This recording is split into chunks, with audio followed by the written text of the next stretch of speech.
They laughed at my thrift store shoes for 3 years. They whispered when I brought peanut butter sandwiches to school. They offered me financial aid brochures like I was some kind of charity case. They decided who I was based on the brand stitched onto my jeans and the zip code attached to my house. What they didn't know? My father was worth millions.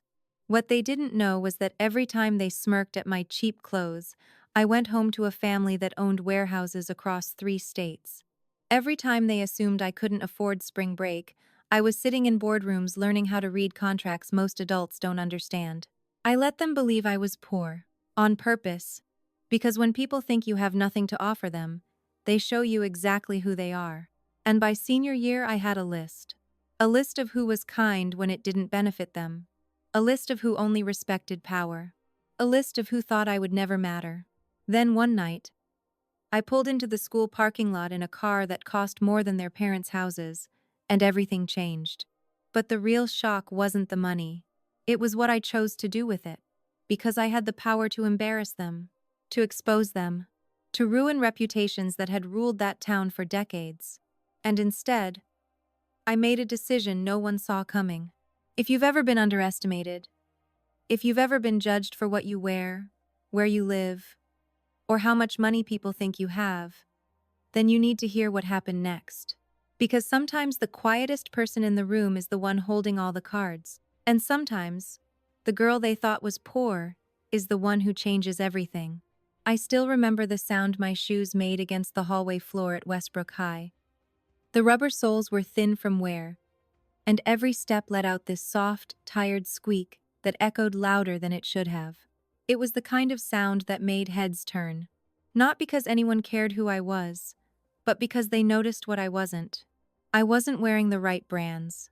I wasn't carrying the new leather backpack every other girl seemed to have. My jeans came from a thrift store 3 towns over, and I rotated the same 3 sweaters all year. By sophomore year, people had decided who I was, without ever asking. I was the scholarship case, the charity kid, the girl from the small house near the railroad tracks. My name is Savannah Hale, and for most of my teenage years, I let them believe I was poor. It wasn't hard. I kept my head down. I packed peanut butter sandwiches, while everyone else lined up for cafeteria, sushi bowls, and overpriced smoothies. I said no to spring break trips. I didn't join clubs that required fees.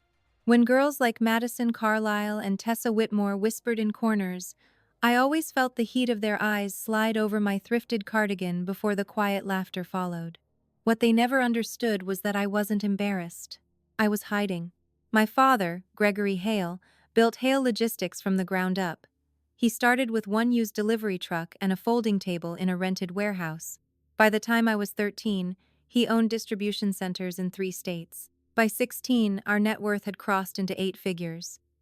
And by 17, I had learned something that changed how I saw the world forever. Money makes people act strange. The year before high school, my dad made a decision that confused everyone in our extended family. Instead of moving into the gated lakefront community where CEOs and surgeons lived, he bought back my grandfather's old house near the railroad tracks. The same 2-bedroom place with chipped paint and a sagging porch. He said it reminded him who he was. I thought he was being sentimental. Until the day I asked him why we didn't live like everyone else with money. He told me something I didn't fully understand at 14 but would never forget. He said that wealth is safest when it's quiet. He said the world treats you differently when they think you need something from them. He said character reveals itself in how people treat someone they believe can do nothing for them. So we stayed in that small house. We drove modest cars. I wore clearance rack clothes. My college fund sat untouched in an account most people in town couldn't imagine. And I walked into Westbrook High every day, knowing something no one else did. They thought I needed saving. The truth was, I was studying them. It started as an experiment. I didn't tell anyone about my family's money. Not my teachers. Not the guidance counselor who offered me pamphlets for financial aid workshops. Not the kids who bragged about their parents' beach houses. I wanted to see who would be kind without incentive. At first, it hurt more than I expected. There's a specific kind of loneliness that comes from being underestimated. It's not loud bullying or dramatic cruelty. It's quieter. It's the way people talk over you in group projects. It's how your opinion doesn't carry weight because your shoes cost less than theirs. It's watching classmates assume you've never been anywhere interesting because you don't post vacation photos. By junior year, the labels had settled in. Savannah is sweet but simple. Savannah is probably working after school to help her family. Savannah won't be going anywhere big. What none of them knew was that every afternoon, instead of clocking into a diner or grocery store, I sat at my father's desk in the corner of our warehouse office. He taught me how to read profit and loss statements before I could legally vote. He showed me how to evaluate risk, how to negotiate contracts, how to listen more than I spoke.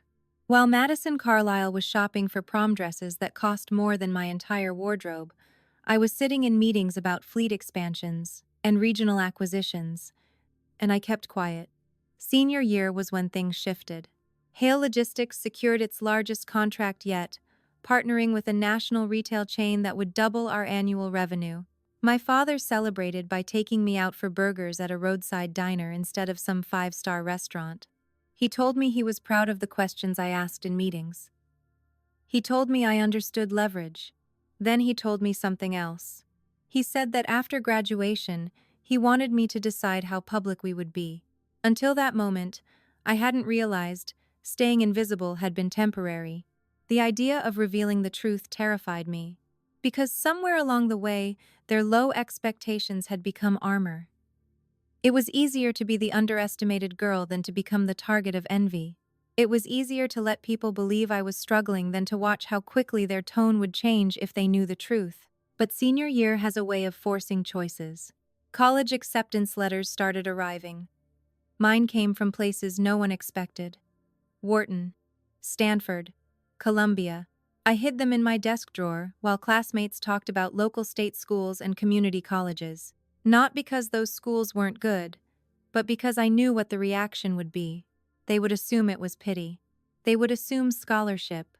They would assume luck. And for the first time, I felt something I hadn't before. I didn't want them to assume. I wanted them to know. Not to brag. Not to humiliate anyone.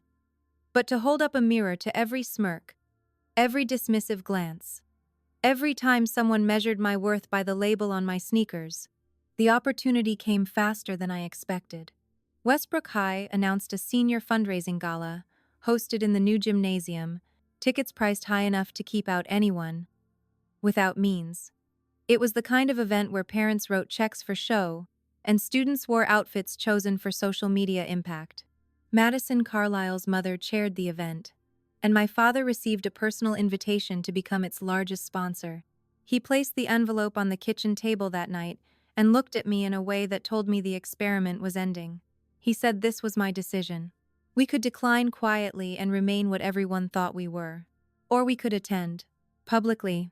I stared at that invitation for a long time. I thought about the squeak of my thrift store shoes. I thought about the whispers in the hallway. I thought about the teachers who pitied me and the classmates who dismissed me. And then I imagined something else. I imagined pulling into that parking lot in a car no one expected. I imagined stepping out not as the girl they thought needed help, but as the one who had been holding back all along. That night, I told my father we would attend. What I didn't realize was that the gala wouldn't just change how they saw me. It would expose secrets about this town that no amount of money could hide. And by the time the music stopped playing, Westbrook High would never look at Savannah Hale the same way again. The week leading up to the senior fundraising gala felt like the calm before a storm no one else could see building. At school, the hallway chatter revolved around hairstyles, tux rentals, and which parents were donating the most money. Madison Carlyle made sure everyone knew her family had pledged $50,000 to renovate the football field. Tessa Whitmore casually mentioned her father's connections to city officials who would be attending. The gala wasn't just a school event. It was a social ranking ceremony, and according to everyone's unspoken rules, I wasn't supposed to matter there. I let them believe that. I still wore my thrift store cardigans that week. I still carried my faded backpack. When someone asked what I was wearing to the gala, I shrugged and said I'd figure something out. The look Madison gave me was half pity, half amusement, like she was watching a child attempt something beyond her understanding. What she didn't know was that 2 nights before the gala, I stood in a private fitting room in downtown Chicago, staring at my reflection under soft golden lights. The dress wasn't loud. It wasn't covered in sequins or dramatic cutouts. It was understated, tailored perfectly to my frame, a deep midnight blue silk that moved like water when I walked. The designer had measured me twice to make sure the structure sat flawlessly at my waist and shoulders. It cost more than most of my classmates' cars. And yet, it didn't feel like a costume. For the first time, I saw what I had been hiding. My father didn't say much while I tried it on. He just watched with quiet pride, the same way he did when I presented a logistics forecast correctly. When I stepped out of the fitting room, he nodded once and said that confidence isn't about proving people wrong. It's about knowing you don't have to. But I wasn't sure I agreed. Part of me did want to prove them wrong. The night of the gala arrived colder than expected. The gymnasium had been transformed with rented chandeliers and white-draped ceilings. Luxury cars lined the parking lot. Students posed for photos under a gold-arched entrance that read Westbrook Senior Legacy Night. I arrived late on purpose. Not dramatically late. Just enough that the crowd had already settled into its rhythm. We didn't pull up in our usual modest sedan. We pulled up in a Ferrari my father had purchased years ago and rarely driven. It wasn't bright red like people imagine. It was matte black, sleek and deliberate. The kind of car that doesn't scream for attention because it doesn't need to. When the engine quieted, conversations near the entrance faltered. I felt it before I saw it. That shift in air when something unexpected enters a room. My father stepped out first in a tailored charcoal suit. Not flashy, just precise. Then he walked around the car and opened my door. I unfolded myself slowly, the silk of my dress catching the glow of the overhead lights. The cold air brushed my shoulders, but I barely noticed it. At first, no one reacted, because no one recognized me. I saw confusion flicker across faces. A few parents assumed I must be someone's out-of-town cousin, a transfer student, a donor's daughter. Then Madison's eyes locked onto mine. I watched the exact moment recognition hit her. Her expression shifted from casual disinterest to disbelief. Her mouth parted slightly. The color drained from her face in a way that almost made me feel guilty. Almost. Whispers started at the edges of the crowd. Is that Savannah? No, it can't be. That's her. The squeaky thrift store shoes were gone. In their place were heels that clicked sharply against the pavement, each step measured and steady. I didn't rush. I didn't smile nervously. I walked like I belonged there. Because I did. Inside, the gymnasium lights shimmered against polished floors. A string quartet played near the stage.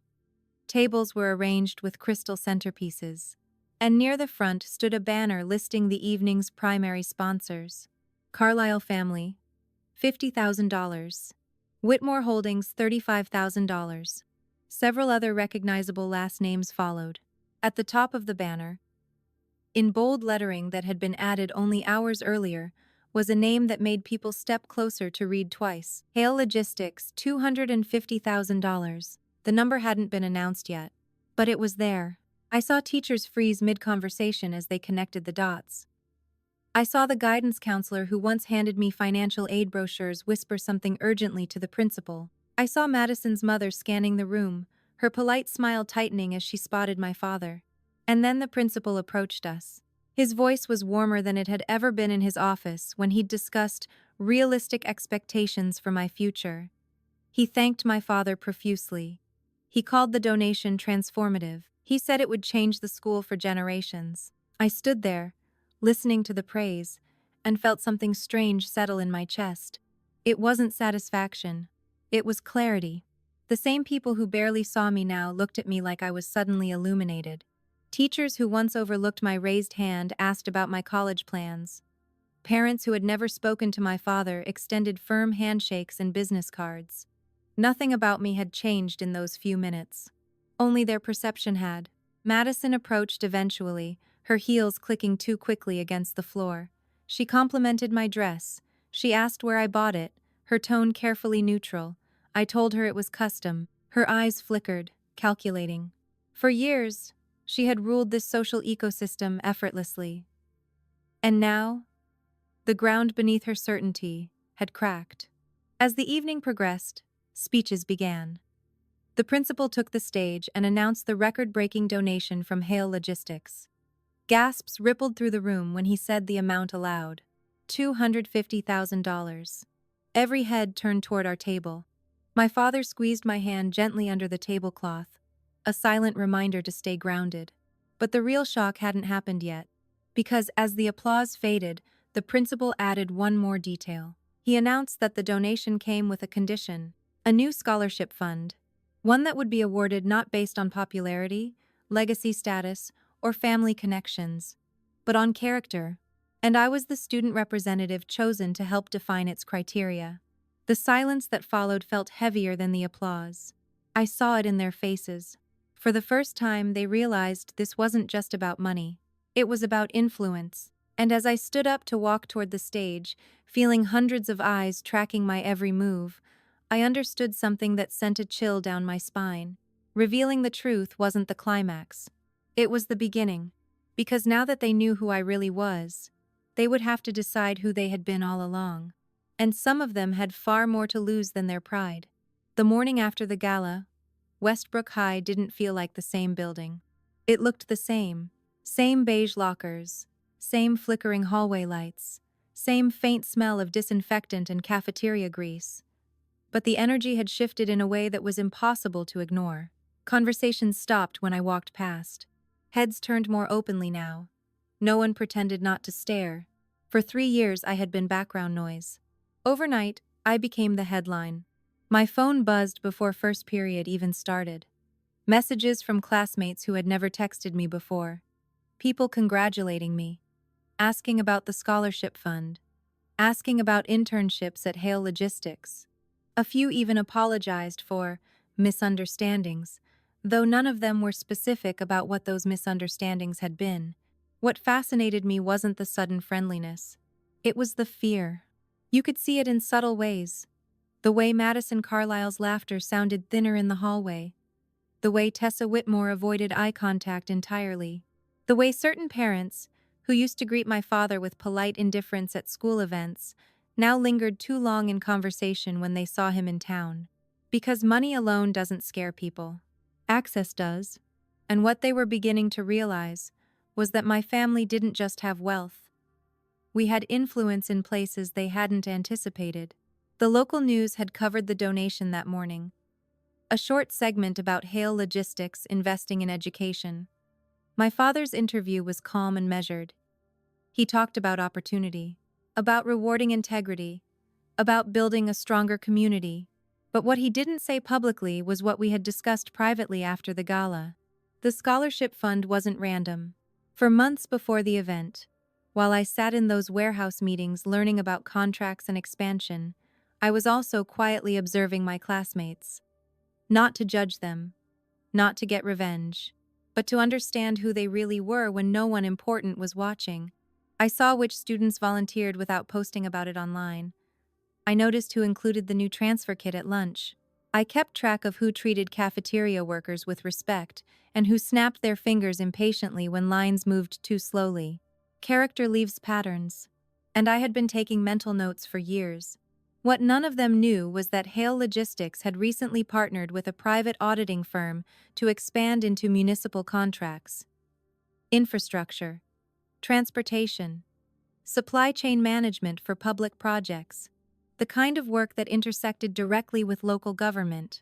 The same local government where some of Westbrook's golden families held quiet power. By third period, the rumors started. Someone claimed my father was planning to run for city council. Someone else said Hale Logistics was buying land near the new development project backed by the Carlisle family. The whispers grew louder, more dramatic, more desperate. Madison cornered me near the lockers before lunch.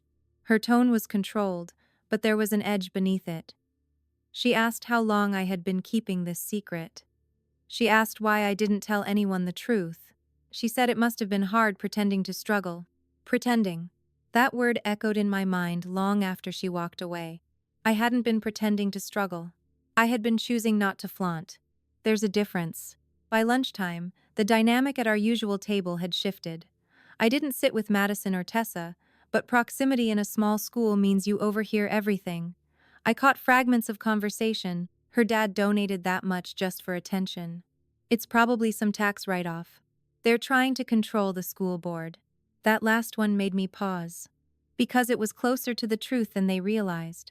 Not control, accountability. The scholarship fund required transparency in how extracurricular leadership positions were assigned. It required financial disclosures for certain booster programs.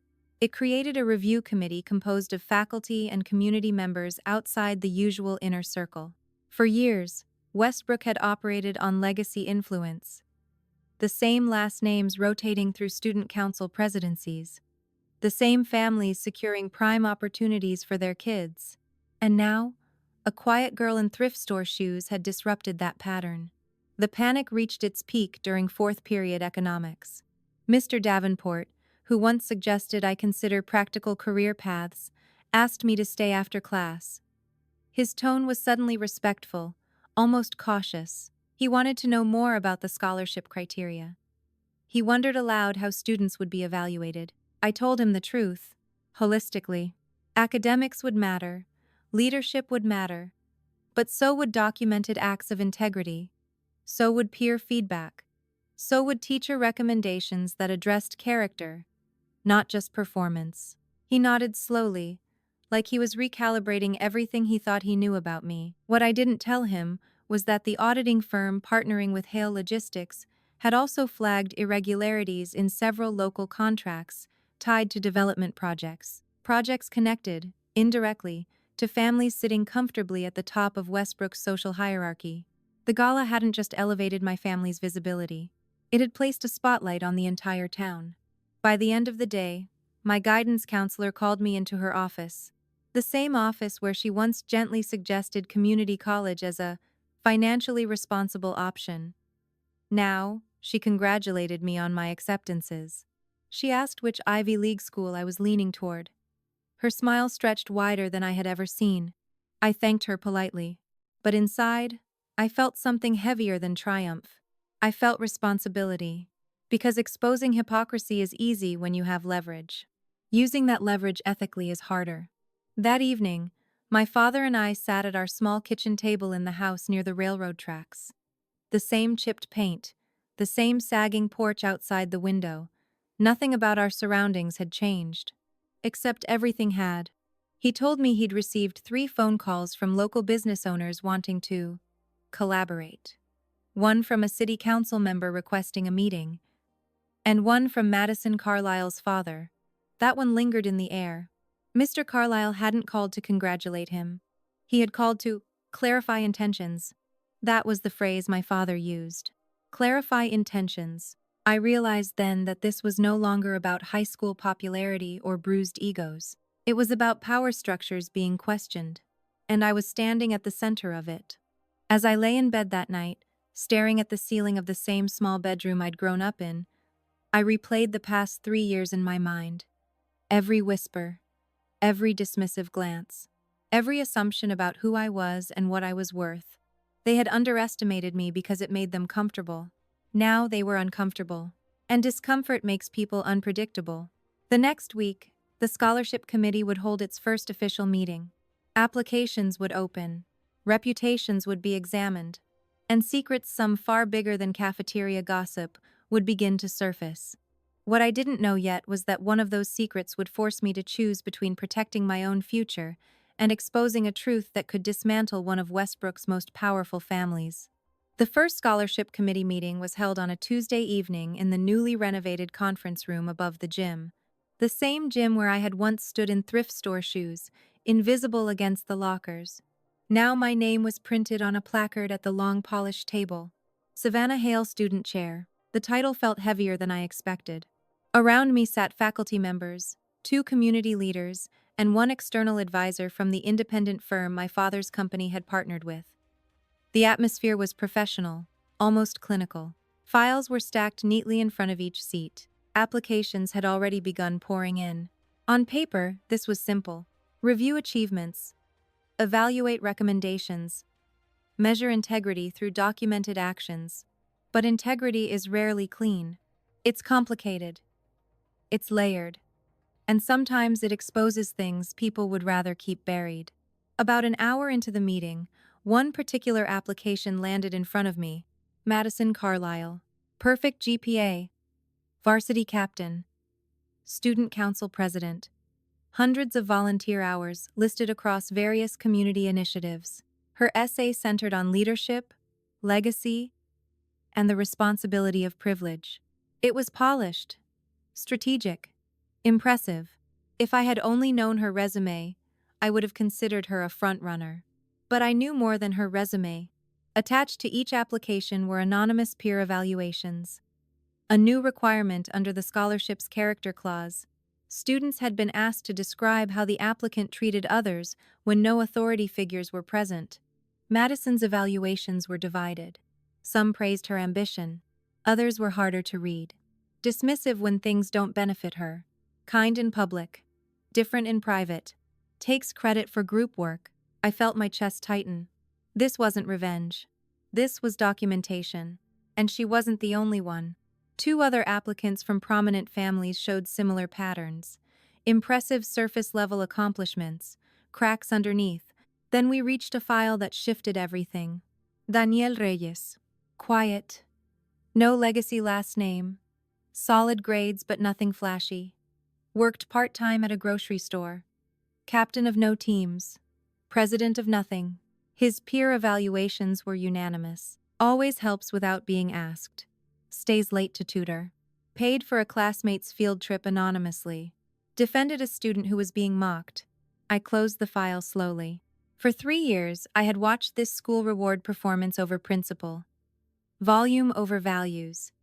Influence over integrity. Now the system had to decide if it truly meant what it claimed at the gala. Halfway through the meeting, the external advisor cleared his throat and introduced something none of us had expected. During routine background checks tied to recent municipal bidding processes, irregular financial transfers had surfaced. Nothing criminal had been proven yet, but certain development funds connected to school-affiliated booster programs overlapped with private investments. One of those private investments traced back to Carlisle Development Group, Madison's family. The room went silent. The implications were explosive. If mishandled, the information could trigger investigations that would ripple far beyond a high school scholarship. The advisor made it clear. This was confidential. No accusations. Just ongoing review. But I understood what it meant. If the scholarship committee awarded Madison the inaugural character-based scholarship while her family was under quiet scrutiny, the optics would be disastrous. If we denied her solely because of her family's situation, that would be unjust. And if this information became public, it could fracture the town. I went home that night feeling the weight of something far larger than teenage social politics. For years, I had imagined the moment of revelation as victory, pulling into that gala, watching jaws drop, seeing the hierarchy wobble. But this wasn't satisfying. This was serious. At the kitchen table, under the same dim light that had illuminated my homework for years, my father listened without interrupting as I explained everything. He didn't tell me what to do. He didn't suggest strategy. He asked one question. If no one knew your last name, what decision would you make? That question stripped everything down to its core. If I were still the girl in thrift store shoes, what would fairness look like?